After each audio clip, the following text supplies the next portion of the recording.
Na labda nitumie nafasi hii kuwapongeza sana na kuwashukuru uongozi wa Wizara ya Habari, lakini vile uongozi wa mkoa, wakandarasi, mshauri mwelekezi kwa kazi kubwa ambayo imefanyika hapa. Wakati marais wetu wa Tanzania, Kenya na Uganda walipokubaliana kuomba nchi zetu tatu ziwe wenyeji wa michuano ya AFCON ya mwakani, walifanya commitment ya mambo makubwa. Waliahidi kwamba mambo ambayo watayatekeleza kuhakikisha jambo linafanikiwa. Na rais wetu, moja ya mambo ambayo Rais Samia aliahidi ni kujengwa kwa viwanja vipya kikiwemo hiki cha hapa. Na hiyo ndio iliyopelekea tukakubaliwa, kwa sababu uongozi wa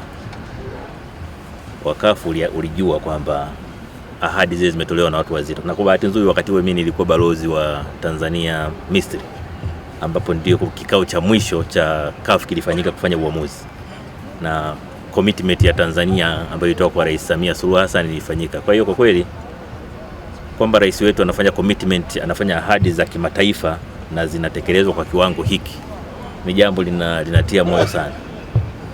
Kwa kweli nawapongeza kwa kazi nzuri ya kusimamia ahadi ya rais, lakini vile tunamshukuru rais mwenyewe kwa kusimamia kuona kwamba fedha zinapatikana, lakini pia wakandarasi wenye uwezo wanapatikana, lakini pia maelekezo ya rais ya kuhakikisha kwamba jambo hili linasimamiwa vizuri.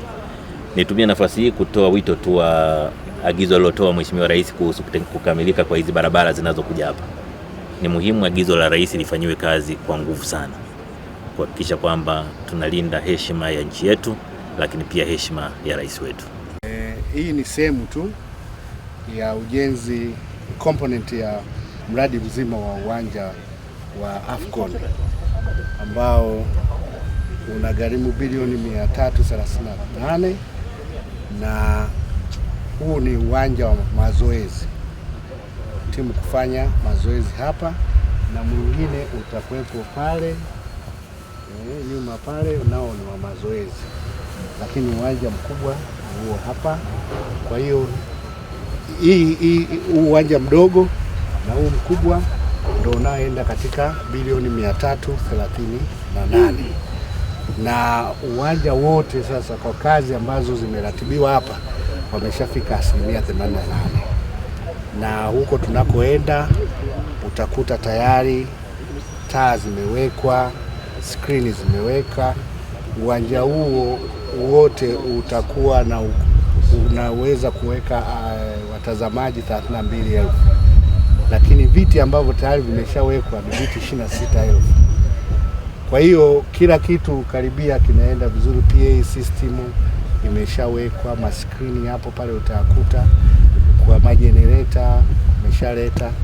Kwa hiyo kitu ambacho kitakuwa kinaendelea baadaye ni mambo tu ya landscaping hapa ambayo yatakuwa yanaendelea. Kwa hiyo kwa maana ya kazi ya uwanja aliyopewa mkandarasi, kwa maana ya uwanja mkubwa na huu hapa, yote kwa pamoja vinaenda kwa 88%. Lakini kikubwa ni kwamba Mheshimiwa Rais alivyokuja juzi tulimpa taarifa na akatoa maelekezo mahususi kuhusu barabara, ambapo umepita umeona wakandarasi wako busy. Uwanja huu utakamilika mwishoni mwa mwezi wa 8. Maana yake tutakuwa na mwaka mzima. AFCON itaanza mwakani mwezi wa 8. Kwa hiyo tutakuwa na mwaka mzima uwanja ukiwa umekamilika.